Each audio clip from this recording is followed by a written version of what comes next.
Magandang araw po sa inyo mga kaliwanag.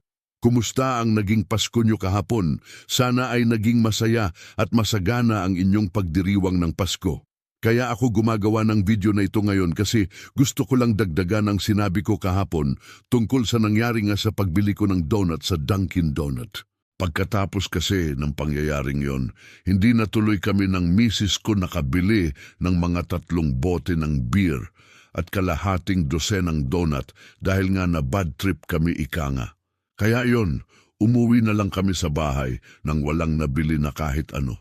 Ang gusto ko lang sabihin ngayon ay hindi kami dapat nagpadala sa aming pagka-bad trip o sa aming emosyon. Kumbaga kahit nangyari iyon, ay dapat bumili pa rin kami ng gusto naming bilhin. Ang nangyari tuloy ay ang sinasabing inistalo. Oo, naging inistalo kami. In short, kami ang natalo na hindi naman dapat ganon.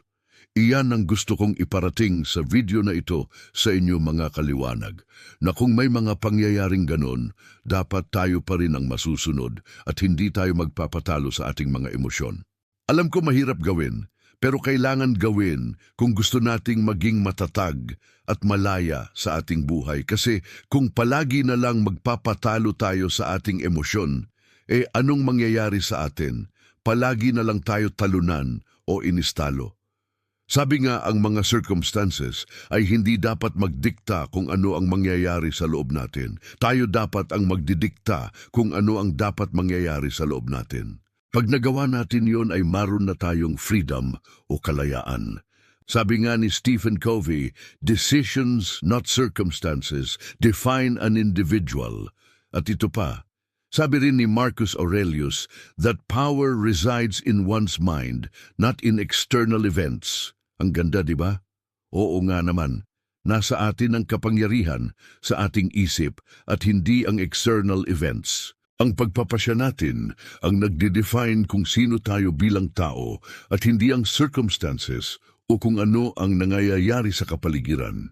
At isa pang gusto kong sabihin sa video na ito ay ang sinabi ng aking may bahay na dapat hindi lang daw ako nagalit, baka raw kung mapano pa ako dahil medyo nanginginig na ako sa galit. Ganun talaga ako nanginginig kaagad, hindi lang sa kung ako ay nagagalit. Kahit kung ako ay excited, ganun din ang reaction ng katawan ko. Nag-alala kasi, si Mrs. kasi baka raw kung mapano pa ang mata ko kasi nga may problema ako sa aking paningin. Medyo malabo dahil sa sakit na age-related macular degeneration. Buwan-buwan kasi ini-injectionan ako sa mata. Iniisip ko talaga iyon na hindi ako dapat mag-react kaagad o magalit dahil nga sa karamdaman ko. Iniisip ko rin kasi baka maapektuhan pa ang puso ko. Pero yun nga, ang hirap talaga pag na-trigger ka kaagad at bigla mo na lang nakalimutan na mag-pause muna at isipin kung ano ang reaction mo o sasabihin. Pero marami namang pagkakataon na talaga namang naging aware ako at hindi na ako nagalit o nag-react. At doon ay talagang nagpapasalamat ako at hindi ako nagpadala sa aking emosyon at naging kalmado lang ako. Anyway, yun lang po ang gusto kong sabihin sa inyo at idagdag doon sa nakaraan kong video. Naway meron tayong napulot na mapagninilayan sa ginawa kong video na ito.